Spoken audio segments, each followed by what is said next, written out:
Hello, traders. FX Pip Collector here. Today is Monday, November 18th, and I'm going to be analyzing the US dollar yen, starting on the monthly, working my way all the way down to the 1 hour time frame for the full top down analysis. But also, don't forget to check out my website, fxpipcollector.com, if you would like to get access to my swing trade setups, my daily members only live streams on Zoom, and my 34 video trading course, all included for only $30 per month.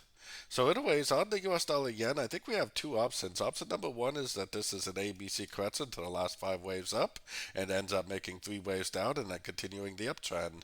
Option number two is that this is actually a 1, 2, 3 and it just keeps going down like this, making a 1, 2, 3, 4, 5. It's exactly the same pattern basically until you get to about this point right here, which is why I do not think that it is important to know the difference as of yet. Going down to the weekly time frame, I still think it looks like an A. I still think it looks like a possible B or a possible 1, possible 2. We need to pay very close attention to our Fibonacci levels for a possible turn to the downside, ending this wave B or wave 2 and continuing down for the wave C or the wave 3.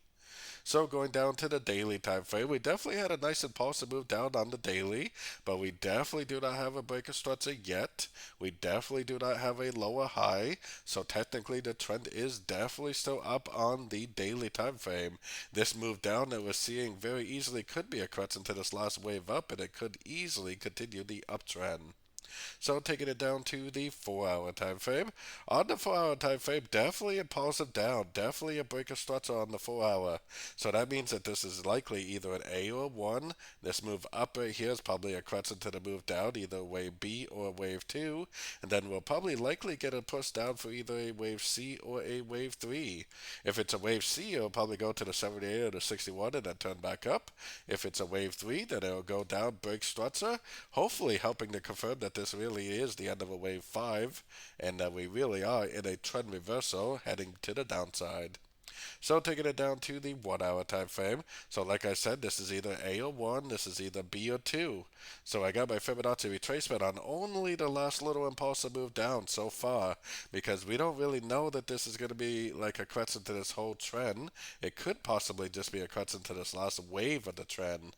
So if I see this go up to one of these Fibonacci retracement levels, making a golfing turn to the downside, I definitely would continue to go short. I would definitely continue to look for shorts for the continuation of the downtrend. More than likely, this is probably going to go up a little bit higher. More than likely, it probably will break this high because that's what a wave B or a wave 2 normally does. And then it will probably reject that and go down for either a wave C or a wave 3, just like what I was explaining on the higher time frames. So don't forget to join my free Discord group. It's linked out here in the corner. And as always, thank you and happy trading.